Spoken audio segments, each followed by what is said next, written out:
E você tem essa história com a Amazônia também, que você teve lá agora, né? Sim. Há pouco tempo, né? E é mais ou menos o mesmo fenômeno, como que é? Isso entrou na minha vida por uma série de coincidências que pra mim...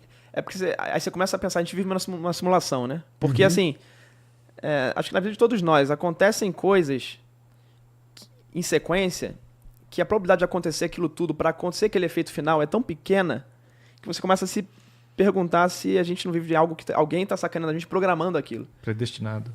E são vários eventos que acontecem essas probabilidades pequenas e que e tem aquela consequência. Então, assim, eu acredito muito que tem alguém sacaneando a gente, programando ali no computadorzinho a gente, e acontecendo, e o cara falando, haha, tá vendo? Ele tá achando que foi intervenção divina.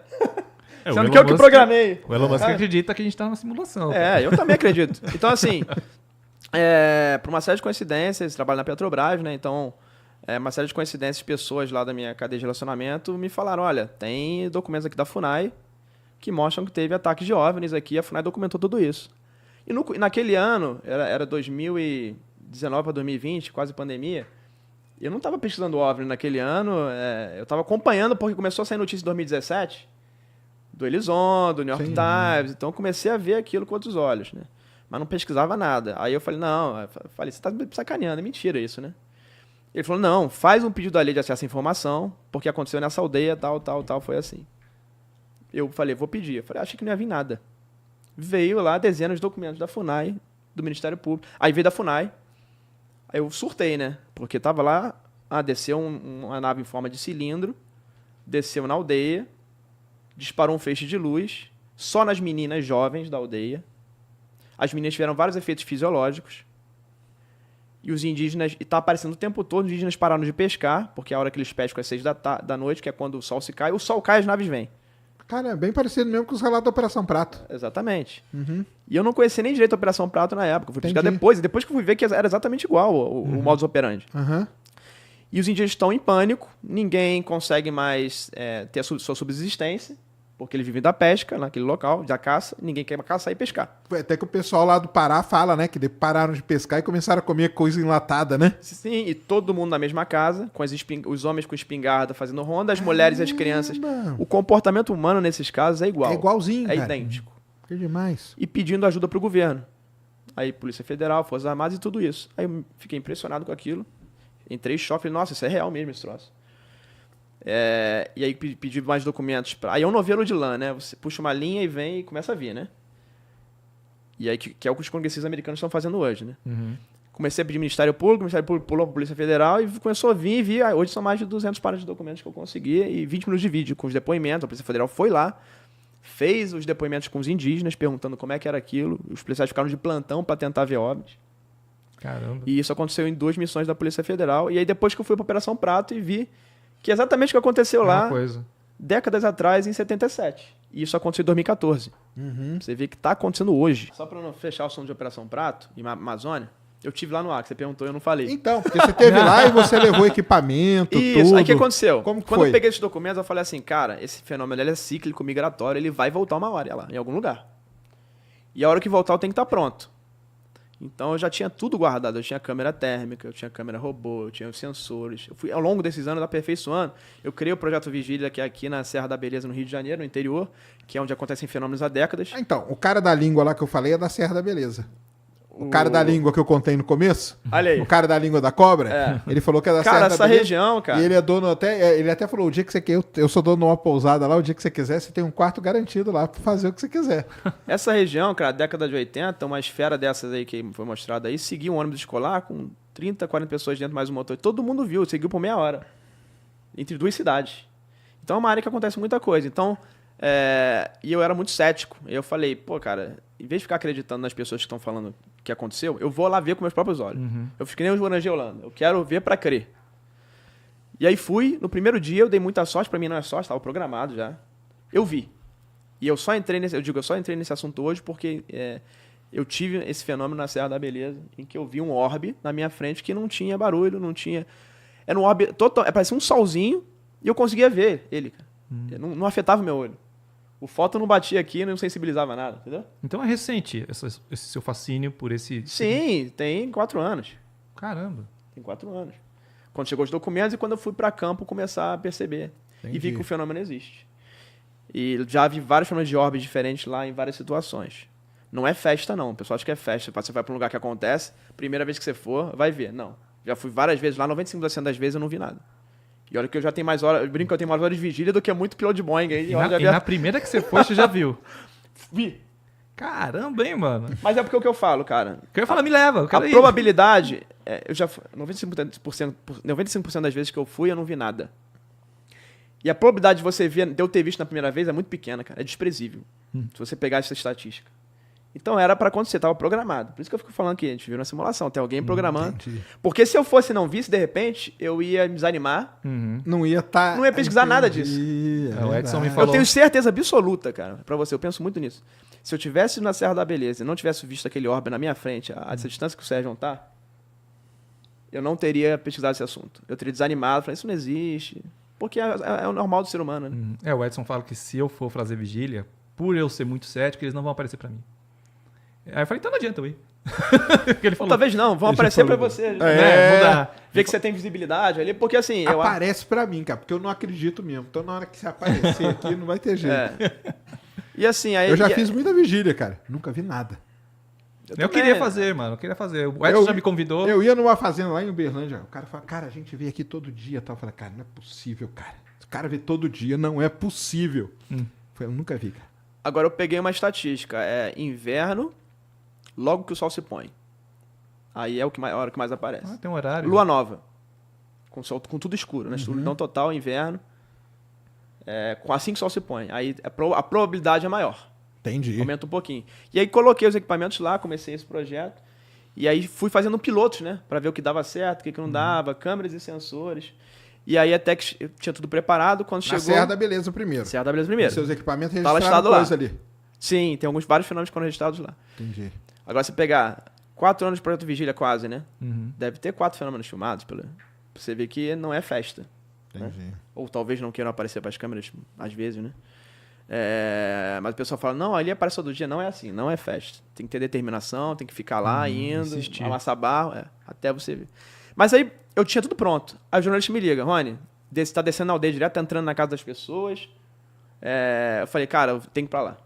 Eu tenho que ir pra lá, que é uma chance única, pode ser uma nova Operação Prato. Eu tenho que vivenciar isso. Quando eu fiquei sabendo, até divulguei sua vaquinha lá, porque eu falei, mano, esse cara é Indiana Jones do Brasil, cara. Fiz uma vaquinha, não é fácil chegar lá, são 8 horas, você vai para Rio Branco, 5 horas de avião, você pega 8 horas de carro, numa estrada muito perigosa. Seu carro quebrou, né? Ou furou o pneu. Meu carro furou o pneu 2 vezes. Caramba. 2 pneus diferentes e o terceiro deu bolha. Então, é muito perigoso. E aí não apareceu nenhum ser pra te ajudar, hein? Pô, Não. Pegar seu carro, pum, já põe ali de uma vez. Tipo Yoda lá. Usa. E aí mais 6 horas de canoa, porque não passa barco, porque os rios da Amazônia estão numa seca histórica. Você tem que sair do barco toda hora Né? para poder empurrar, porque Caraca. encalha. E aí fui lá, levei os equipamentos, instalei. Eu vou mostrar depois uma filmagem que eu fiz aí lá com os equipamentos. Foi uma aventura, lá cara. Lá no Acre de um orbe que a gente chegou perto da gente. E aí, cara, só para fechar essa história da Amazônia, fiquei em vigília todos os dias, obviamente, e aí, não dormia, né? Porque eu ficava parte construindo a estação. O cacique cedeu uma casa. E por que eu disparei para ir? A hora que eu falei, eu vou pro Acre. Porque eu entrei em contato com o cacique me liga. Porque eu tava combinando, né? Autorização não é qualquer um que vai pra uma aldeia indígena, tem que ter Claro. autorização, não é festa, né? É uma área protegida, tem que ter autorização do líder indígena. Ele falou, Rony, desceu, eu cheguei dos Estados Unidos, que eu tava numa conferência da ONU e tal, com outros povos indígenas. Eu queria ver esse negócio, mobilizei minha aldeia inteira. Inclusive, mandar um abraço pros Iauá-Nauá, pro cacique Escucuá, lá da aldeia Nova Esperança. E aí, o que acontece, cara? O cacique me liga e fala assim, eu mobilizei a aldeia inteira com rádios, todo mundo se comunicando. Ele estava num quadriciclo para poder chegar mais rápido. E ele falou assim, aí me ligaram, Rony, tá aqui, o orbe. Tinha um orbe igualzinho laranja, igual desse aí. No topo da árvore. Mexendo, ele falou que mexia igual um sol. Assim. Parecia um mini solzinho. E aí ele pega a espingarda e falou, vou derrubar esse negócio. Porque drone aqui na minha... Ele tava achando que é drone. Entendi. Drone aqui na minha aldeia não vai... Comitê de recepção ótimo, né, cara? Da Quando terra. ele foi puxar, quando chegou no gatilho, ele sentiu uma sensação de inflar o corpo dele, como se estivesse ficando gigante. E ele foi paralisado, ele não conseguia mexer um músculo. Caramba. E aí ele fala que então esse orbe, ele colapsa, ele expande e ele colapsa até sumir. Ele entra. E aí eu falei, não, eu tenho que ir lá agora eu tenho que ir. Agora, o líder ainda falou que teve isso, agora. Aí peguei as coisas e fui, tava lá 2 dias depois. E montando lá, fazendo vigília. Cara, a gente montando as câmeras, os orbes vinham ver a gente montando as câmeras. Caramba. Orbes vermelhos, laranjados. Vinham perto. E aí você aponta, você pensa em pegar a câmera, o troço vai embora. Antecipa, antes, tá? Como se tivesse uma consciência. Antes de você fazer. E eu entrevistei vários, vai ter um documentário meu, bem caseiro, mas de coração, Legal. Legal. em que eu entrevisto pessoas que elas falam, Rony, quando eu ia pensar em falar pra minha mulher que o orbe tava aqui, o troço ia embora. Como se quisesse aparecer só pra mim. Entendi. E entrava na casa das pessoas, e aí aconteceu uma coisa muito louca. A gente, no último dia de instalação de equipamento, esse orbe desce, a gente de costas, com os meninos, porque eu peguei os meninos indígenas pra me ajudar, né? Todo mundo telhado lá montando. E é sempre que a noite cai. Cara, o sol caía, começava a aparecer. De dia não aparece. O sol caindo, o último dia eu falei pra galera, a gente tem que terminar de instalar, porque a gente tem que ir embora do Acre. Eu tenho voo amanhã. Quando a gente tava instalando, desce esse orbe, tinha uma família que as famílias começaram a vir acompanhar a gente. O que a gente tava fazendo. Tem uma luz atrás de vocês. Quando a gente olha, tava a 5 metros da gente. Uma luz.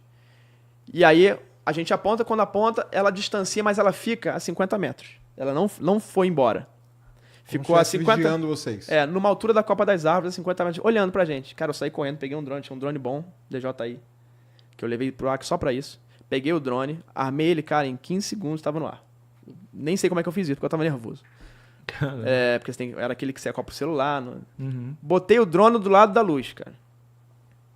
Não aparecia nada. Eu tenho esse vídeo, vou mostrar no documentário. Não aparece nada, tudo preto e o som ele foi alterado. Você não tem som no vídeo. Então tem um vídeo de 8 minutos em 4K. Não era completa noite ainda, porque tava na penumbra. E não apareceu nada. E eu rodeava, eu via olho nu, o drone rodeava a luz e não aparecia. Caramba. Não aparecia. O drone com luz verde, o objeto com luz vermelha alaranjada. Eu rodeava, contornava e nada aparecia. Como se tivesse algum dispositivo para bagunçar a tecnologia. Alguma interferência. E não afetou o funcionamento porque ele filmou. Mas a imagem afetou o sensor para mim. Porque o sensor deu alguma saturação, alguma coisa que ele não conseguiu captar a luz naquele momento. Você tinha sensores de calor para saber se... Eu tinha câmera térmica. Mas a câmera estava apontada para uma posição em que ele estava mais pro lado. Aí eu não tinha um monte de câmera térmica, eu tinha uma, é caro pra cacete, então eu levei uma. Então eu escolhi um lugar. Mas eu digo assim, um sensor de temperatura para saber qual é a temperatura desses objetos. Sabe? Alguma coisa para saber a temperatura ambiente. Então a câmera térmica ela vai conseguir. Você consegue estimar, porque aí você tem os modos, né? Mas geralmente o modo white hot. Quanto mais branco, mais saturado de branco, mais quente. E você compara com os objetos ao redor. Então você consegue uma estimativa de... Mas ela não pegou ele, então não teve como estimar. Ele estava mais pro lado, então não conseguia captar na imagem da câmera térmica. Entendeu? Caramba, mano. Quantos dias você ficou no Acre? Fiquei 10 dias lá. E pretende voltar, não? Se os fenômenos voltarem, sim. Tá. Deu uma acessada. Deu uma acessada. Ou de ir perseguindo eles pra onde ir. O louco, cara, o dia que eu instalei os equipamentos foi o dia que mais apareceu o fenômeno. Foi quando eu filmei essas coisas. Os fenômenos que eu filmei, eu peguei a câmera robô, que é aquela câmera de estágio, que tem um zoom óptico de 25 vezes. Eu próprio, manualmente, porque eu não tô com auto-tracking lá. Pra fazer isso. Tá tudo manual ainda. As câmeras robô. Então eu mesmo posicionei e joguei o zoom lá de 25 vezes e fui acompanhando. Inclusive, quer botar o... Tem esse vídeo do Orbe, depois se quiser botar aí, a gente pode... Põe aí, vamos pôr aí. Põe aí, Cris. Aí é tudo energia solar lá.